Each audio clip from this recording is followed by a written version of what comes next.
I offer my loving pranams at the divine lotus feet of my beloved Bhagavan Sri Satya Sai Baba. Dear Dr. Reddy, Chairman of Prasanthi Council, members of the Sri Satya Sai World Foundation, Mr. Nimish Pandya, All India President of Sri Satya Sai Seva Organization, members of the Sri Satya Sai Central Trust, respected elders, and dear brothers and sisters, Om Sri Sai Ram. My name is Julio Vives, and I'm Zone Youth Coordinator for Zone 2B, which covers all South American countries. On this holy Guru-Purnima day, we pay homage to our true Guru, our God, Bhagavan Sri Satya Sai Baba. And we have a truly marvelous speaker from the Satya Sai International Organization to give us a glimpse of His glory, His love, and His works.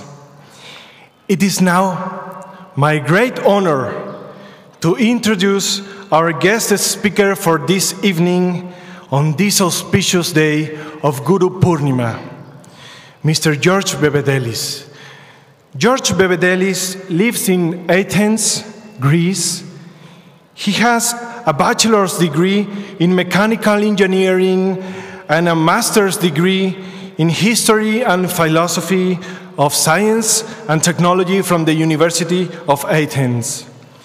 He's well versed in Sanskrit and ancient Greek languages, philosophy, and theosophy. George first came to Swami in 1987 at the age of 25, inspired by Swami's message of universal love and truth. Since then, he has been an active member of the Greek Satya Sai organization. He has served in many official positions and is currently the National Council President of Greece. He is the director of the Institute of Satya Sai Education of South Europe. He also teaches mechanical engineering in Athens. George has a deep understanding of Swami's teachings and has had many personal interactions with Bhagavan. Brothers and sisters, please welcome George Bebedelis.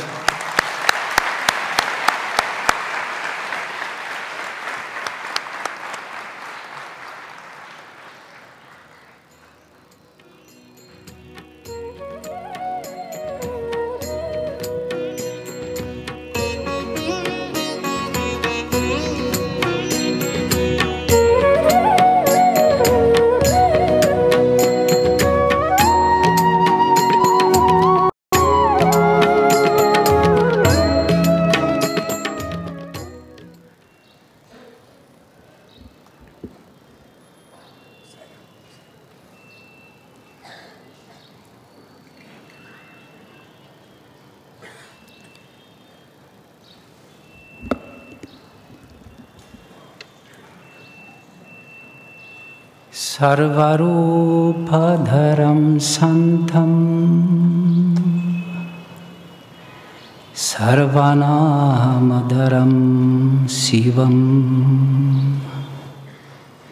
sachitanandarupam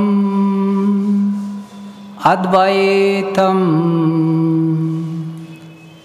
satyam sivam Sundaram Satsitanandarupam Advaitam Satyam Sivam Sundaram.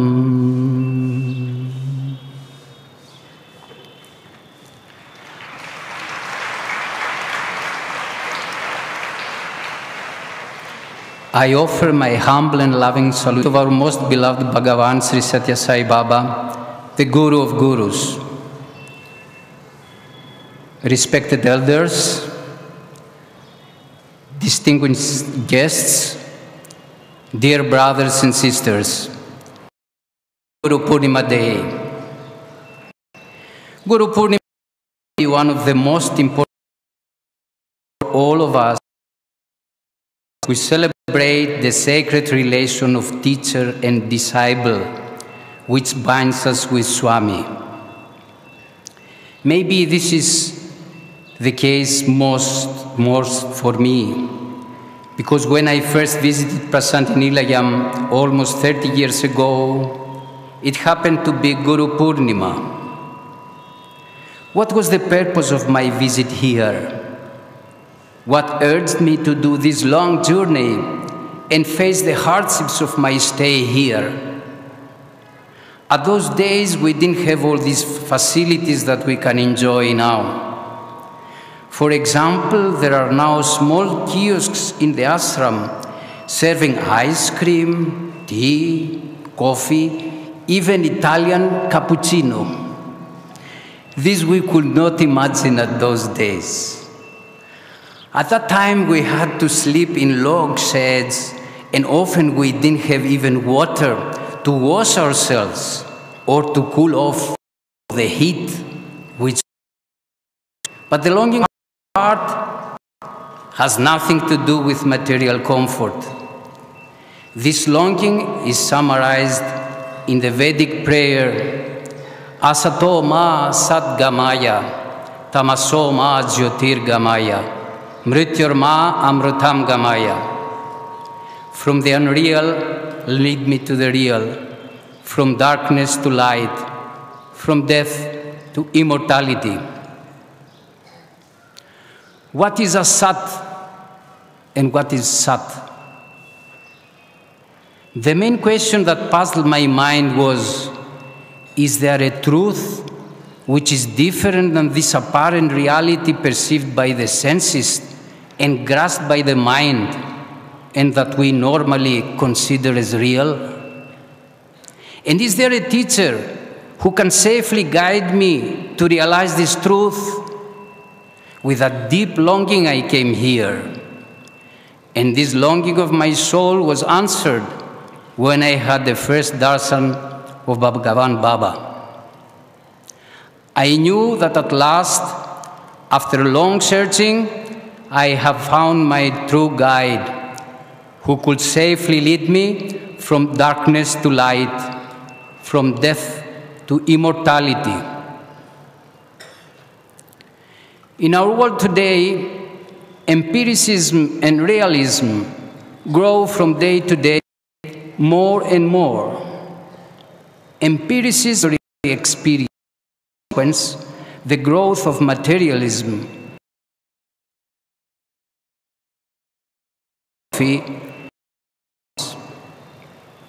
In this critical moment of human thought, Avatar Baba has come to instill to us again faith in the existence of the divine truth which transcends empirical. Science is below senses. Spirituality is beyond senses.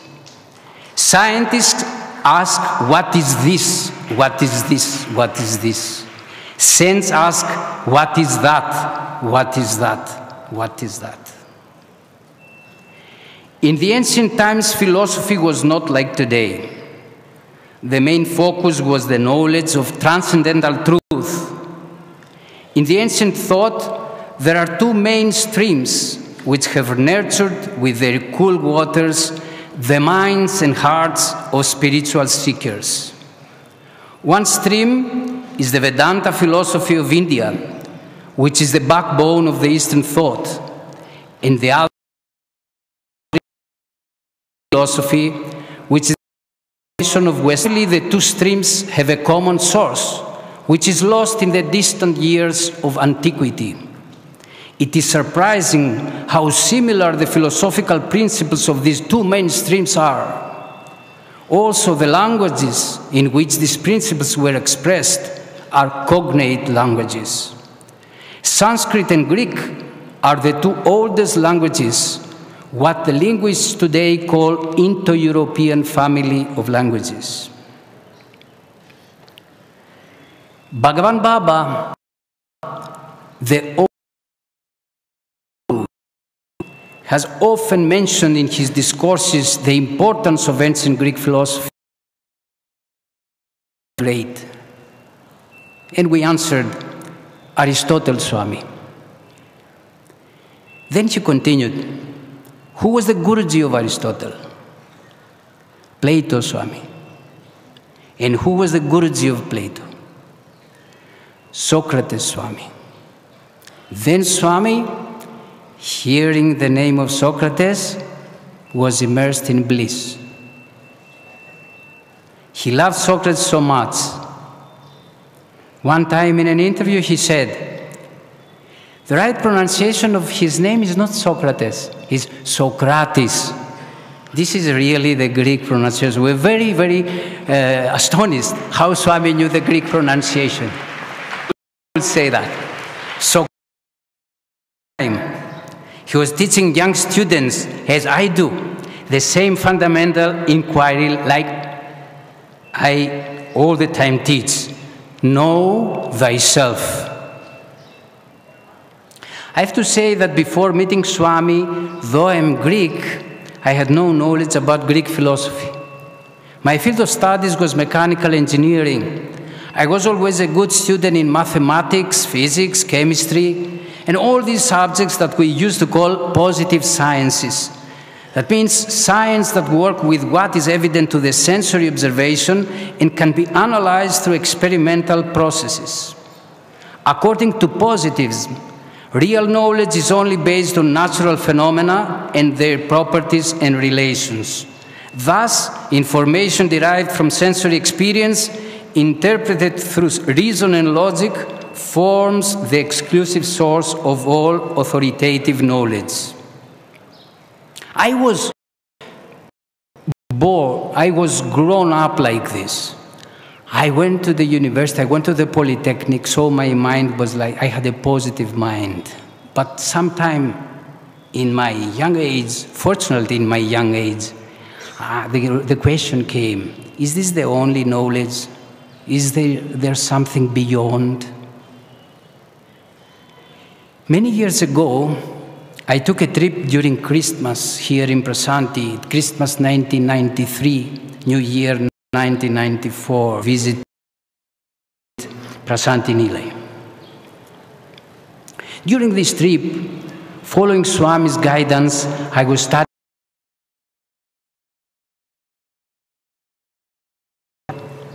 in this book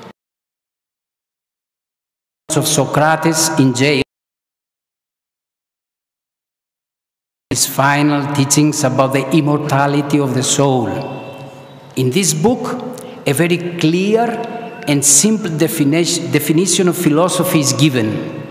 Socrates says, I quote, "The true philosophers are always most eager to release the soul from the fetters of the body. And the study of philosophers is just this, the release of the soul from the body." A very clear, simple, straight definition. Socrates was beyond body consciousness, fully aware of his divine nature as the immortal Atma. He died with his mind totally focused on God. His beloved deity was Apollo, and he achieved complete union with him. That's why Swami loved him so much.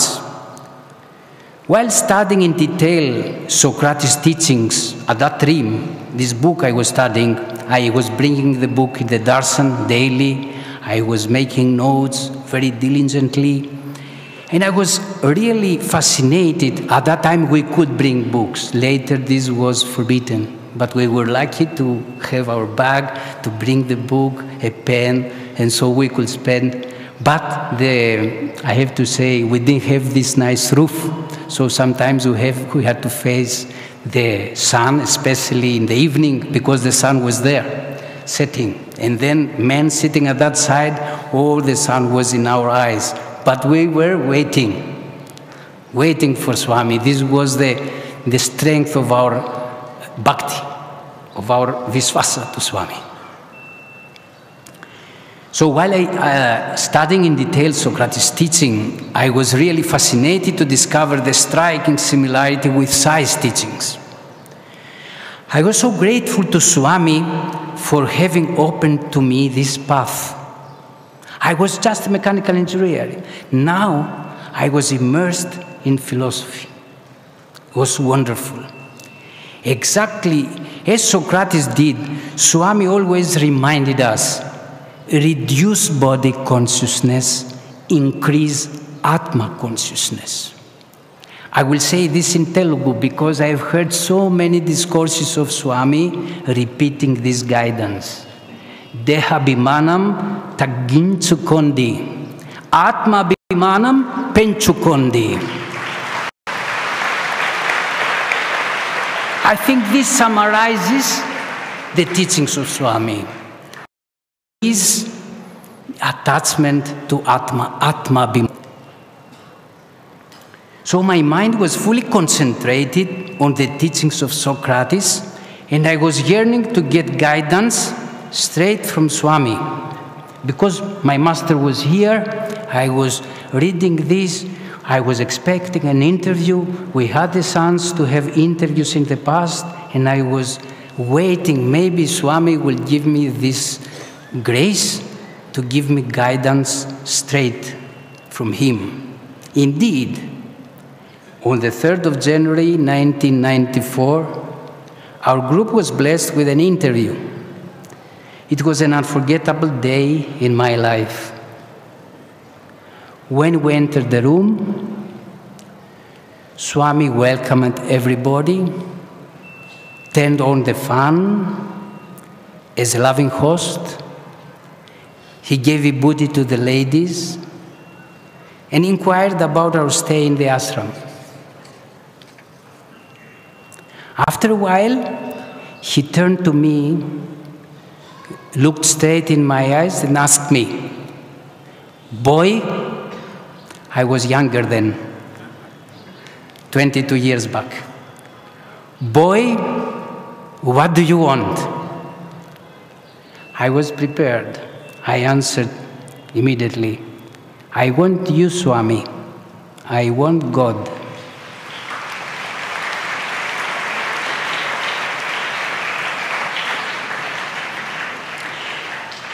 Then Swami waved his hand and created a beautiful ring. It was silver with a golden Om on it. He showed it to everybody and said,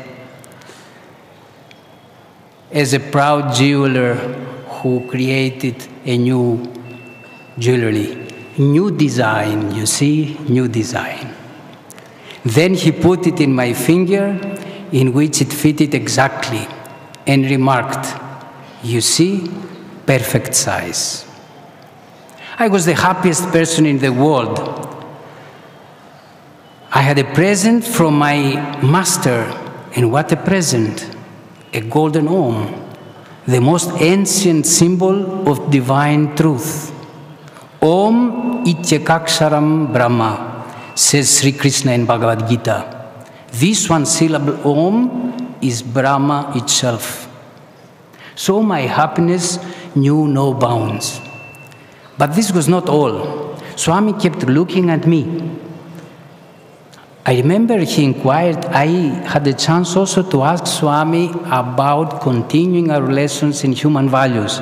Already at that time, I was a side teacher and we had small classes of human values in Greece. So I wanted to take a confirmation of Swami as to continue the lesson. Swami was very affirmative, yes, continue. So I was satisfied. I was very happy. Swami gave me the ring. I thought I had everything. Really didn't expect anything else.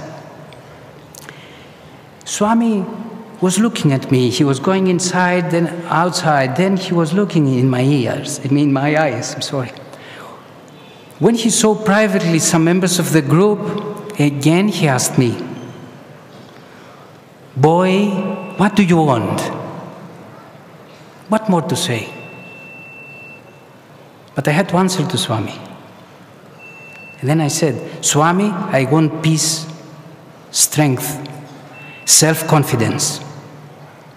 Then Swami asked again, "Why do you come here?" I answered, "I come for you, Swami. I come for God." And then Swami asked me, "Where is God?" "God is everywhere, Swami." Then his real teaching started. He stood up from his chair and looking straight into my eyes, he said, "You are also God. Now you think that you are a man, but this is a mistake. If you think you are a man, then you remain a man. You have to think, I am God, I am God, I am God. Look, who is Swami? I say my chair, but I'm not a chair. I'm different from the chair. My handkerchief, it means I'm not a handkerchief. I'm different from the handkerchief. In the same way I say, my body. My is different, body is different. I am not the body. I am God. It is the same with you. Put a question to yourself. Who am I? Who am I? Then you will know the answer. I am not a body. I am not the senses. I am not the mind. I am the master of the body. I am the ruler of the senses. I am the immortal Atma. All this Swami was saying to me. So I was standing at the feet of my teacher, and the deepest yearning of my soul was fulfilled. My prayers had been heard by Swami. What I studied about Socrates, that philosophy is the release and separation of the soul from the body, the same by Swami.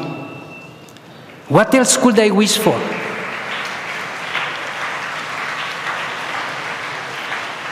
However, I dared to say to Swami, "Swami, I know this teaching, but it is difficult to realize." Then Swami became serious and severe. He didn't accept this hesitation of mine. And he said, "No, it is not difficult. It is easy. Don't think like that. Low aim is to blame. It is like when you have a chapati in your plate. When you have it in front of you, don't think, is it well cooked? Is the sauce tasty? And such useless questions. Take the chapati and eat it. Put it in your mouth. Then you experience the taste. Always think, I am God. I am God. I am God. Your breath reminds you 21,600 times per day this truth. So, so, that, I am that, I am He, not a body. You are not a mind. You are not the senses. You are Satchit Ananda. Sat is like water. Chit is like sugar. When you mix these two, then you have syrup, that is Ananda. This is your real sadhana. This knowledge does not come through reading. It is not bookish knowledge. Just taste it, realize it, experience it.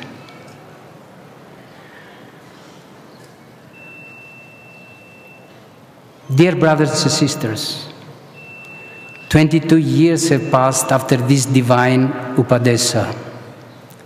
Unfortunately, I cannot say that I have realized this knowledge, but with His grace, some moments of enlightenment are coming.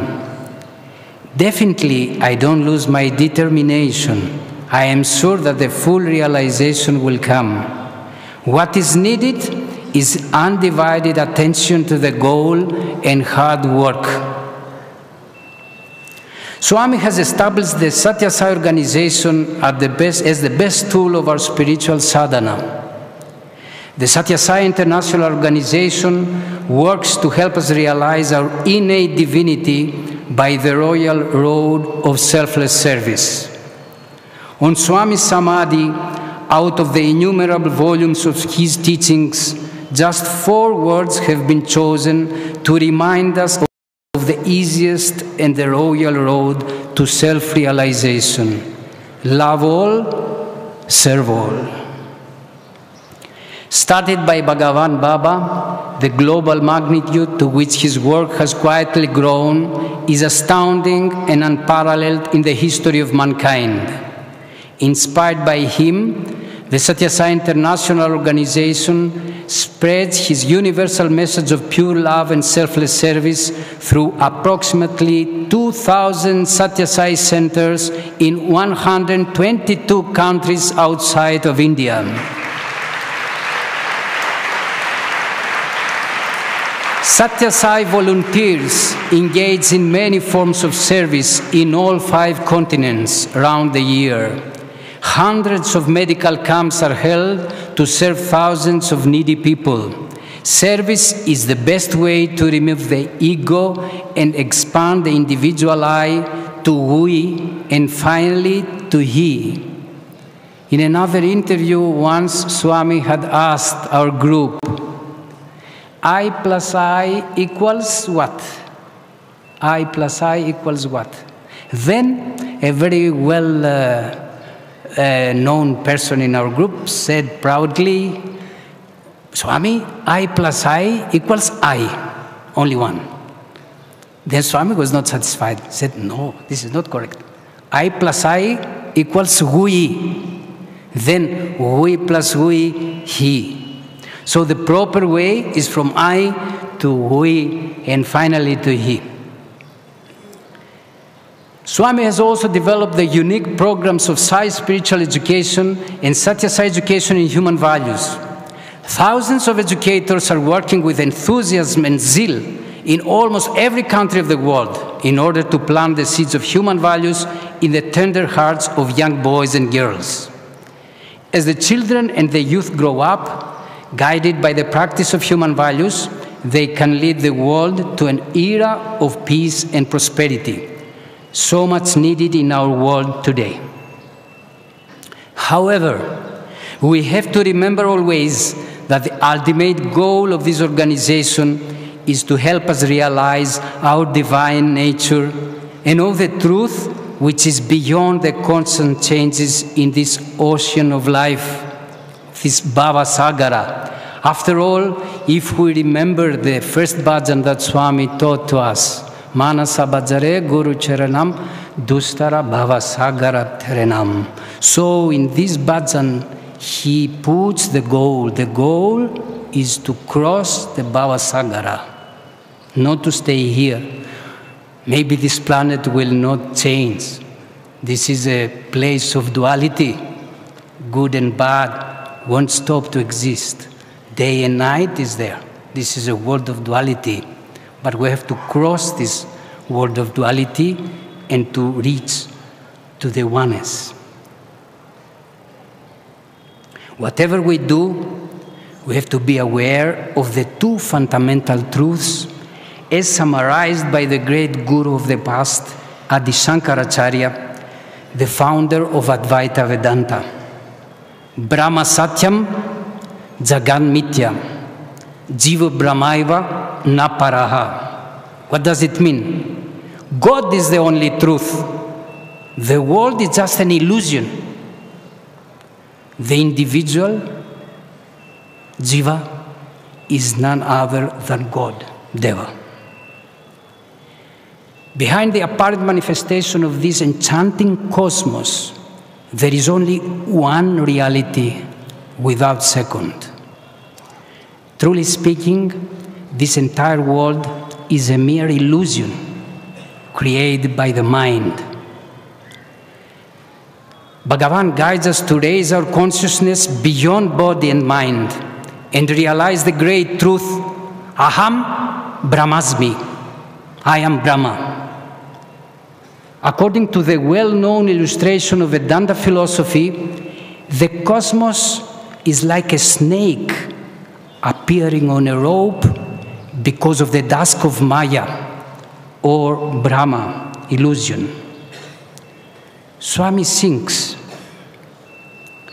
Brahmenaham, Brahmenatvam, Brahmenopasakam manaham, Brahme Ishvara bhavatvam, Brahmamulam idam jagat, Brahmamulam idam jagat.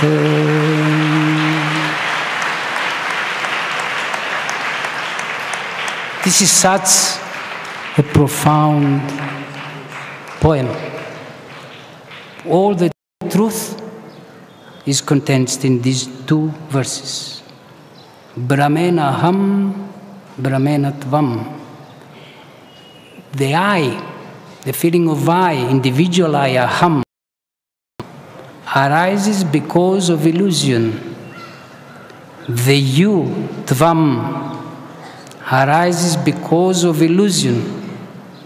Even the feeling of being a worshipper, upasaka, a devotee, arises out of illusion. Even the concept of a Godhead separate from you, Ishvara Bhavatvam, arises because of illusion. Illusion is indeed the basis of this cosmos. What greatest truth than this can ever be said? This is the culmination of all philosophy. This is the essence of the finest thoughts of the greatest thinkers of the past in East and West. When we develop this awareness of oneness and the presence of Sai within us, then we can experience real happiness, which is not limited by outer circumstances or dependent on the physical proximity to Sai. This is especially important now that Sai is not physically with us. But our Ananda should be independent of time and place. Our wisdom also should be independent of outer contact with the physical form of the Guru. This is the great lesson I've learned at his feet these 30 years of visiting Prasanthi Nilayam. Before leaving his body, Swami had very well prepared us for this. Now we have the golden chance to grasp this lesson and experience his omnipresence in our hearts. Close your physical eyes and open the eyes of your heart. What will you see? Swami, sitting in all his majestic glory in the lotus of your heart. In Taittiriya Upanishad, he said, Yo veda nihitam guhayam parame vyoman sosnute sarvan kaman saha brahmana vipaschiteti.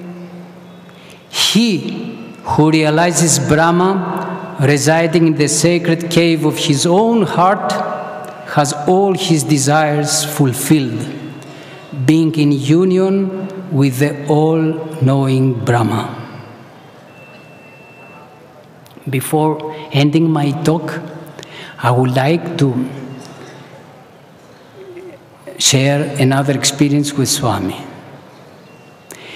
Because I had the blessing of close contact of Swami, I made my mind after the next summer to visit Prasanthi Nilayam and to stay more, 2 months. Our group, Sai group from Greece, was keep coming for 2 or 3 weeks. We had some interviews, Swami, some interaction, very happy, we went back, we continued the work. But at that time I thought, no, I will go, it was my holidays. Immediately when I finished the school, I arrived to Prasanthi Nilayam. So I could have 1 more month, and maybe I will have the blessing of close contact of Swami, maybe an extra interview, some other teachings. I was like this. And very happily I arrived here. Then Swami was coming out the next day, the after day, and he didn't even see me. I had a letter in my hand, he didn't even take the letter. The days passed, so I had no attention of Swami. And so this little ego was so proud and thought that it has some special connection with Swami, has puffed up. You know, and I was suffering so much. I came 1 year, 1 month, an extra month, in order to have this special connection with Swami. And Swami, he didn't give me nothing. He didn't even look at me. What happened? The group came. It was in the beginning of August. The group came. Then we had the scarves. We had the scarf like the Greek flag, you know, blue and white ribbon. Maybe old devotees here, senior devotees, maybe they remember this scarf.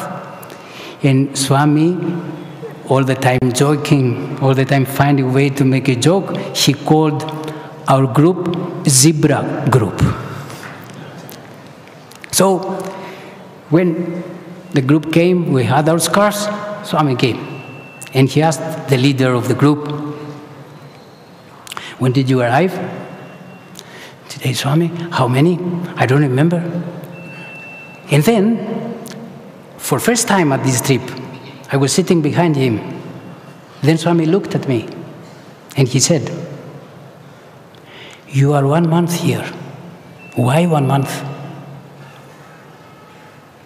I was crying. How? I thought Swami didn't see me during 1 month. And then Swami came and he said, you are 1 month here. How can Swami knows how long time I can be here? Thousands of people are coming, going. And Swami said, you are 1 month here. And then he advised me, why 1 month? Then I got the message, of course. I got the message. This is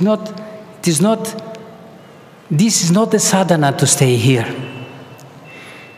Because Swami is everywhere. He's omniscient, he knows everything. He's also omnipresent. It is not necessary to run after his form. Like this, for many years, he was training each and every one of us to love his form, yes, to pray for his sambhasam, his darshan, but also to be detached from this relation. And this was the message of the drama presented by the postgraduate students before yesterday, entitled Sadguru Sandesham. All the 4 great disciples of the past, Yogananda Paramahamsa, Vivekananda, Kakasaheb Dixit, and Ananda, got enlightened by their Sadgurus on the ultimate truth that Guru is not a mere mortal frame, but the inherent yet all-pervading Atma within. Swami has so many times underlined in his discourses that the word Guru consists of 2 syllables. Gu means guna atitaha, beyond the gunas, beyond it. Tvam gunatrayatitaha, tvam avastatrayatitaha, tvam dehatrayatitaha, tvam kalatrayatitaha. You are beyond the three gunas, beyond the three stages of consciousness, wakefulness, dream state, and deep sleep state. Beyond the three bodies, gross, subtle, or causal. Beyond the three dimensions of time, past, present, and future. Moreover, Gu means darkness and Ru means removal. So the true Guru is he who removes the darkness of ignorance and makes us realize our divine self. We are coming here to celebrate this auspicious day, and we decorate so beautiful Swami's chair. It is a feast of the eyes to see our Divine Master in such a beauty. But we have to remember that his real throne is situated in our hearts. We will feel his presence there only when we make our hearts pure, fragrant, and beautiful like this. Please let me not be misunderstood. Puttaparthi is the place where the avatar was born, lived, taught, and left his physical frame. Every corner here is sanctified by the living presence of the avatar. Prasanthi Nilayam is our own home. So we have to come here and get spiritual bliss by this holiest place. But at the same time, we have to remember that when we leave from here, Bhagavan is always with us, in front of us, behind us, around us, inside us. Our task is to perform our daily duties with this constant integrated awareness. The experience of oneness with God is the ultimate goal, the ultimate guri to which our divine Guru leads our lives. On this auspicious day of Guru-Purnima, let us rededicate our lives to live his message of love and truth, experiencing thereof the divine bliss, Brahmanandam. This is the most valuable gift that Bhagavan Baba has come to give to each and every one of us. What greater gift can we ask for?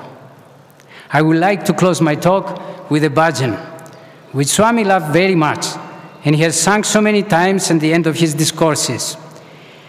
It is the first verse of the second chapter of Taittiriya Upanishad. Satyam Gnanam Anantam Brahma, meaning God is truth, wisdom, infinitude. Please join with me. Satyam Gnanam Anantam Brahma. Satyam Gnanam Anantam Brahma.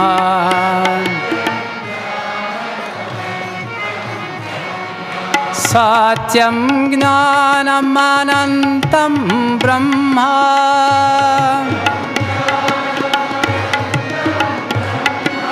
Satyam Gnanam Anantam Brahma.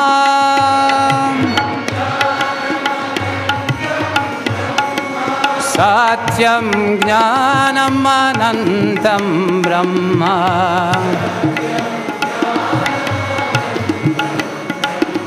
Satyam Brahma.